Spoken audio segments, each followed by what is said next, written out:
PewDiePie's at it again, guys. I believe yesterday sometime he was streaming PlayerUnknown's Battlegrounds, and I don't know what the scenario was, but I would guess that he got shot or killed by another player, and he referred to that other player using a racial slur.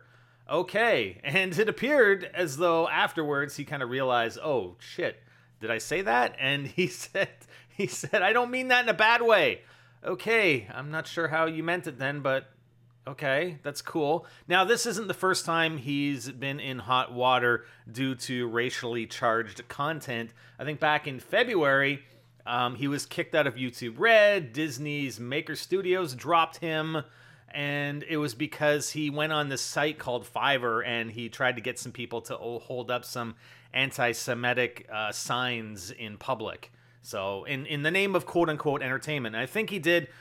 I don't know if I'd call it a quasi-apology video. He didn't really apologize. He's like, oh, it's entertainment. It's like, what the hell?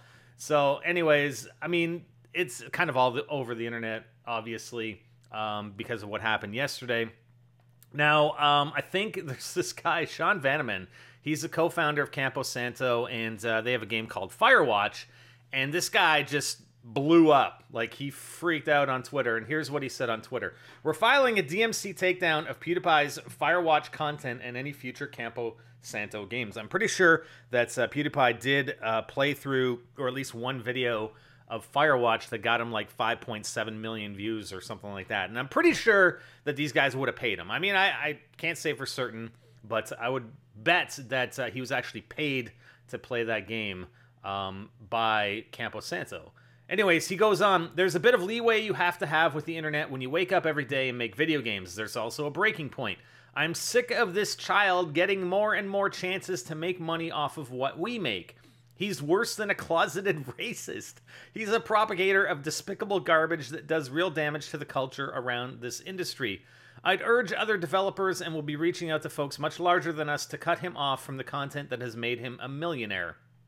Furthermore, we're complicit. I'm sure we've made money off of the 5.7 million views that video has, and that's something for us to think about. Lastly, I love streamers. I watch them daily, and we sent out over 3,000 keys to professional and amateur streamers of Firewatch.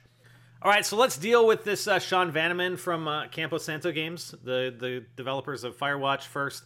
Now, it does sound like he's had a chip on his shoulder for quite some time, and this may have been just his breaking point, I guess. Just to tip him over the edge. I think he's maybe overreacting a little bit, and using DMCA, the Digital Millennium Copyright Act, in order to pull a video in this manner. I don't know if necessarily that's the appropriate move or measure, but I do get his point, you know?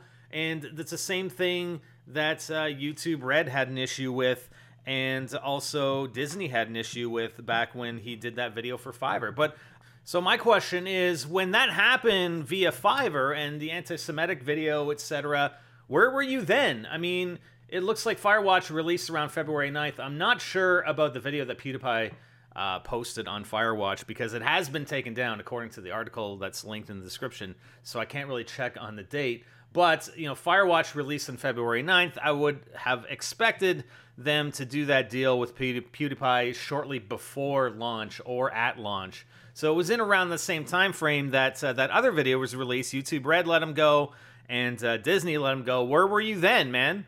I mean, I know you were in the process of you know, promoting your game. I guess it really didn't matter back then. But 6 months later, you've gotten your promotion on your video game, and now all of a sudden it's an issue.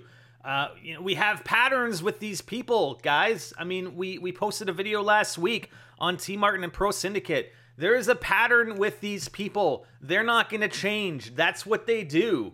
They're just, you know, it's just going to be a matter of time before they do it again. So if you have an issue with it, why are you still with them after the first time or after the second time? You know, what does it actually take for you guys to take a stand? I honestly got some respect for Sean Vanneman at Campo Santo. I mean, why he didn't do it in February, it's quite clear. He was getting his game promoted at the time. He didn't want to mess with that. 6 months later, okay, it's fine. He got the promotion. Now let's go after it, right?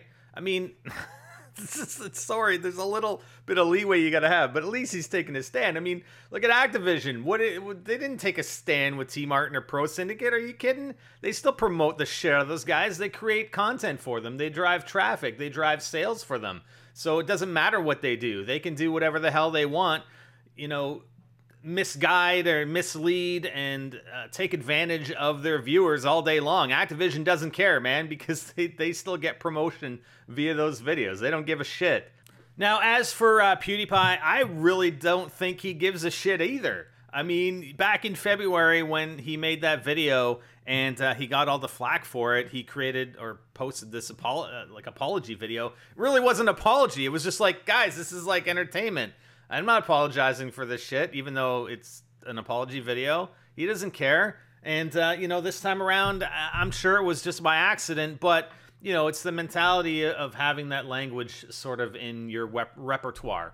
I mean, I've been streaming for, I don't know, what, 7, 8 years, and I don't think I've ever used a racial slur, ever in 8 years of streaming live. The only time that something ever came up was, and I was recording it. It wasn't even during a stream, when I was recording GTA 5, and a lot of times I'd repeat some of the stuff that the characters would say, and I did catch myself repeating something that one of the characters said, and I'm like, what the fuck? Okay, I gotta stop repeating these characters, because obviously it's racially charged language. I can't be doing that, especially when I'm posting a video. That's just ridiculous. But, you know, those words aren't a part of my vocabulary, ever. They've never been part of my vocabulary, and I would never use them even by accident. So I'm not going to go ahead and call the guy a racist. I mean, obviously, some of that language is in his vocabulary. I don't think it was necessarily something intentional. It just happened. But, you know, the fact that kind of language, and especially that video back in February, the fact that it's in his repertoire, and it's in a lot of people's repertoire, rightly or wrongly, and sometimes it happens by accident. But, you know, in the past, I've played with people that have used that kind of language, and I told them, I said, you know what, you use that language again, I'm not playing with you, man. I'd rather play with other people that, you know, don't have that in their vocabulary than play with someone that does, because I find it offensive. I find that language offensive. So anyways, that's all I got, guys. What do you guys think?